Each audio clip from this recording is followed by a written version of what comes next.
அருமை தமிழர்களே, சிவகுமாரின் அன்பான வணக்கங்கள்.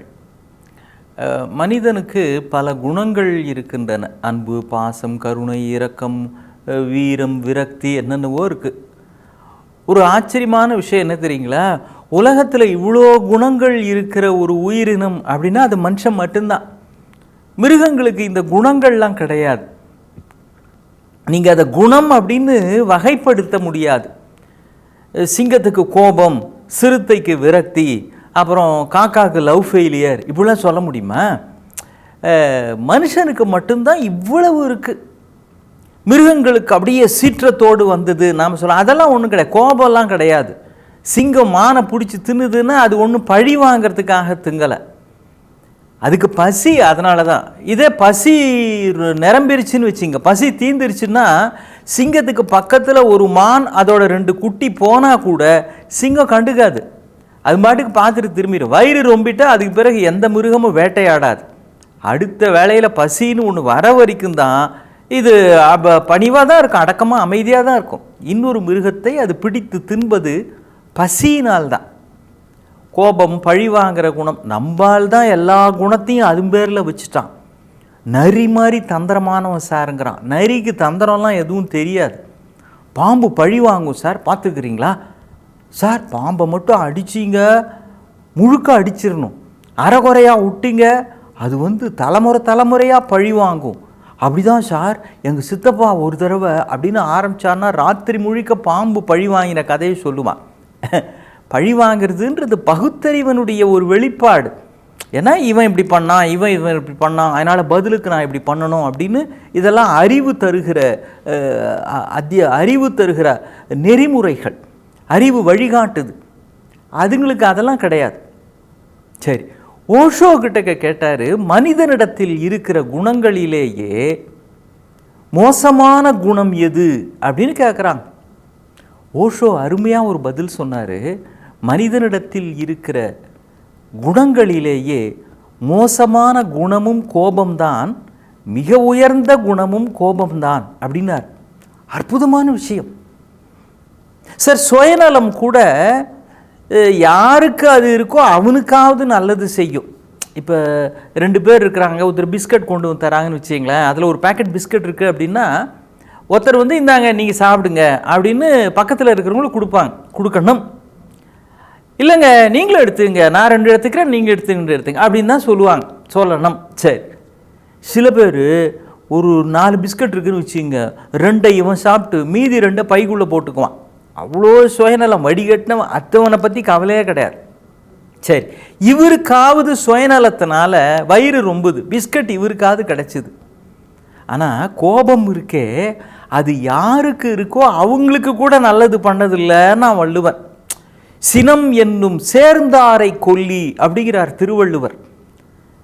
மற்ற குணங்கள் கூட யாருக்கு அவர்களிடத்தில் இருக்கிறதோ அவர்களுக்காவது அதனால் ஏதோ ஒரு நன்மை இருக்கும், பலன் இருக்கும். ஆனால் கோபம் அது வந்ததுன்னா மற்றவங்களுக்கும் கோபக்காரனை பார்த்தாலே எரிச்சல் வந்துடும். என் மேனேஜர் இருக்கிறானே, சில பேர் சொல்லுவாங்க, எங்கள் மேனேஜர் ஆஃபீஸில் அவன்லாம் வண்டலூர் ஜூவில் இருக்க வேண்டியவன்யா, எல்லாத்துக்கும் சல்லுன்னு எரிஞ்சு விழுந்துட்டுருக்கிறான், உறாங்க விட்டாங்க குரங்கு மாதிரி அப்படிம்பாங்க. ஆனால் கோபம் வந்து விட்டது என்றால் சம்பந்தப்பட்டவர்களுக்கே அது வயிற்றில் அல்சர் வருதுன்றாங்க, பிபி ஏறுது, சுகர் லெவல் ஏறுது, ரத்தம் சூடாகிறது, கண்கள் சிவக்கிறது, ஹார்ட் பீட் அதிகமாகுது. அப்போ மோசமான குணம் அப்படிங்கிறதே நம்ம ரஜினிகாந்த் தான் ஒரு தடவை அழகாக சொன்னார். கோபம் இருக்கே அது ஒரு அழுக்கு தண்ணி மாதிரி, அது அடிக்கடி முகத்தில் பட்டுதுன்னா முகம் கெட்டு போயிடும் அப்படின்னார். சில அழுக்கு தண்ணி பட்டிங்கன்னா அது பட்டு தோல்லாம் அலர்ஜி ஆயிரும் இல்லைங்களா?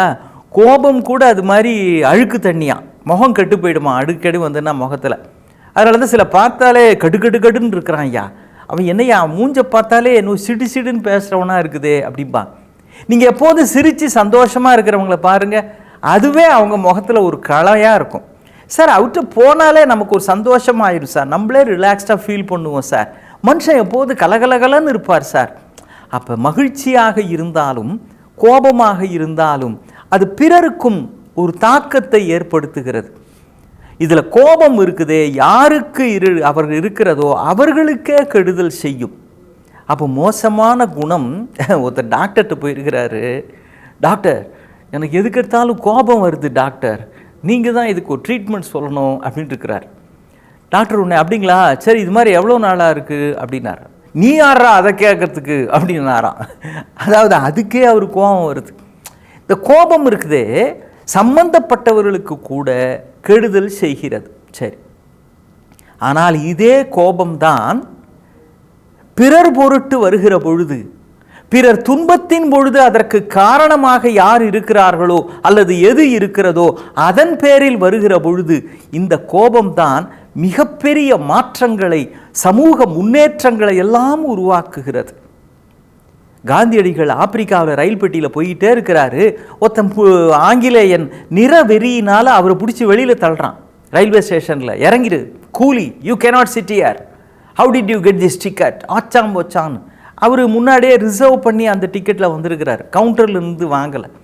அங்கே வக்கீலாக ஒரு வழக்குக்காக போகிறார் ஆப்பிரிக்காவில். அப்போ முதல் வகுப்பில் அவர் டிக்கெட் பதிவு செய்து விட்டு அப்படி கிடைத்த டிக்கெட்டில் போனதுனால அது முதல் வகுப்புன்றது ஆங்கிலேயர்களுக்கு மட்டுமே உரித்தானது. அது கருப்பர்களுக்கோ இந்தியர்களுக்கோ அது கிடையாது. இவர் எப்படி இதில் வந்தாருன்னு அவன் ஸ்டேஷனில் இறக்கி விட்டான். ஆனால் காந்தியடிகளுக்கு அப்பொழுது கோபம் வருகிறது, தன்னை இறக்கிவிட்ட அந்த ஆங்கிலேயன் மீது அல்ல, அவன் தரத்தையே இறக்குகிற, அவனுக்கு உள்ளே இருக்கிற நிறவெறியின் மீது. எந்த ஆங்கிலேயன் அவரை ரயில் பெட்டியிலிருந்து வெளியே தள்ளினானோ அந்த ஆங்கிலேய இனத்தையே பிறகு இந்தியாவில் இருந்து வெளியே தள்ளினார் காந்தியடிகள். அப்படின்னா நிறவெறியின் பேரில் காந்திக்கு வந்த கோபம்தான் ஒரு தேசத்துக்கே விடுதலையை தருகிறது. அதே மாதிரி அடிமைத்தனத்தின் பேரில் ஆப்ரஹாம் லிங்கனுக்கு வந்த கோபம்தான் எல்லோரும் சமம் என்கின்ற சம உரிமையை அமெரிக்காவிலே பெற்று தருகிறது. அப்போ பிறர் பொருட்டு வருகின்ற கோபை பறந்து கடுகை உலகையற்றியான் அப்படின்னானே திருவள்ளுவன். இந்த உலகத்தை படைச்சவன் போகட்டும் யா, பசிச்சு பிச்சை எடுத்து தான் சாப்பிட்ணும் அப்படின்னா படைச்சவன் ஒருத்தன் எதுக்கு? இறந்தும் உயிர் வாழ்தல் வேண்டின் பறந்து கெடுகையை உலகையற்றியான் அப்படின்னார் திருவள்ளுவர். பெரும் கோபம்தான். அந்த கோபத்தினுடைய விளைவாகத்தான் எப்படியாவது இந்த மக்களை, இந்த சமூகத்தை, இதன் மனோபாவத்தை, ஆட்சியாளர்களை, சராசரி மனிதர்களை நாம் உயர்த்தி விட மாட்டோமா என்கிற ஏக்கத்தின் வெளிப்பாடு, சீற்றத்தின் அக்கறையினால் சிறந்த திருவள்ளுவம் நமக்கு கிடைக்கிறது. அப்போ எப்படி தன்னால் இந்த தேசத்தை உயர்த்த முடியும், துன்பங்களை நீக்க முடியும்னு அதுக்கான காரணத்தின் பேரில் வருகிறதே படைப்பாளிகளுக்கும் அறிஞர்களுக்கும் வருகிற கோபம், அது மனிதனுக்கு கிடைத்த மிகப்பெரிய வரம் அல்லவா? தாமஸ் ஆல்வா எடிசன் பெரிய அறிவியல் மேதை, உங்களுக்கு தெரியும். அவர் தொடக்கத்தில் ஒரு கைவிடப்பட்ட ரயில் பெட்டியில் தான் அவருடைய லேபு வச்சிருக்கிறார், ஆராய்ச்சி கூடம். ஒரு தடவை அந்த ஆராய்ச்சி கூடம் தீப்பிடிச்சி, ஏதோ ஒரு சின்ன ஃபயர் ஆக்சிடெண்ட்டு, தீப்பிடிச்சி எரிஞ்சு போச்சுங்க. அதனால் அந்த ரயில் பெட்டியும் எரிஞ்சு போச்சு. அந்த ரயில்வே அதிகாரி அங்கேருந்து வந்தார், என்ன ஏதுன்னு விசாரிக்காமல் தாமஸ் ஆல்வா எடிசன் முகத்தில் ஓங்கி ஒரு அடி அடித்தார். அடித்த அடியில் அவருக்கு காது கேட்காம போயிடுச்சு, அவ்வளவு பலமான அடி.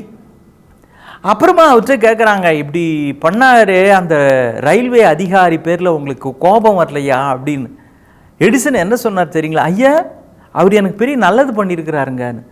என்னங்க உங்களுக்கு காது கேட்காம போயிருக்குது, இடது பக்கம் காது கேட்கல, இது என்ன நல்லது பண்ணியிருக்காரு? ஆமாங்க, காது கேட்காம இருக்கிறது ரொம்ப நல்லது. பல சமயங்கள் இந்த உலகத்தில் கேட்குற சப்தங்கள்லாம் கேட்க வேண்டிய அளவுக்கு ஒர்த்து கிடையாது. நிறைய பேர் பேசுகிற பேச்சில் நாம் கேட்காம விட்டுட்டோமே அப்படின்னு வருத்தப்படுற அளவுக்கு அவங்க ஒன்றும் பெருசாக பேசிடல. அது மட்டும் இல்லை, யாராவது நம்மக்கிட்ட பேசணுன்னா கத்தி தான் பேசணும். அதனால் அவங்க பொய் சொல்ல முடியாது, ஏன்னா பொய்யை கத்தி சொல்ல மாட்டாங்க இல்லையா? அதனால் உண்மை தான் பேசி ஆகணும். அதனால் பாருங்கள், காது கேட்காம போகிறதுல இப்படி பல நல்லது இருக்குது அப்படின்னு அதை கூட கோபம் வரவேண்டிய சமயத்தில் கூட அதை மகிழ்ச்சிகரமாக, ஆனந்தமாக, அல்லது அதுவே தனக்கு ஒரு உதவியாக எடுத்துக்கொள்ளுகிற மாண்பு எடிசனிடத்தில் இருந்தது. ரயில்வே அதிகாரிக்கு வந்த கோபம் எடிசனுக்குள்ளே இருக்கிற ஒரு நல்ல குணம் வெளிப்படுவதற்கும் காரணமாக இருக்கிறது. அப்போ கோபத்தினால சம்பந்தப்பட்டவங்களுக்கு ஒரு சுயநலத்தின் காரணமாக வந்ததுன்னா பல கெடுதல்களை தருகிறது. பொதுநலத்தினால் ஒரு கோபம், அறச்சீற்றம், ரௌத்திரம் பழகுனானே பாரதி. அப்படிப்பட்ட கோபமாக இருந்தால் அதுதான் ஒரு தேசத்தையே மேலெடுத்து செல்லுகிறது. இப்போ புரியுதுங்களா? மோசமான குணமும் அதுதான், உயர்ந்த குணமும் அதுதான். என்ன காரணத்துக்காக வருகிறது என்பதில்தான் நாமே உயர்ந்தவர்களா அல்லது இன்னும் உயர வேண்டியவர்களா என்பது முடிவாகிறது. மீண்டும் சந்திப்போம். வணக்கம்.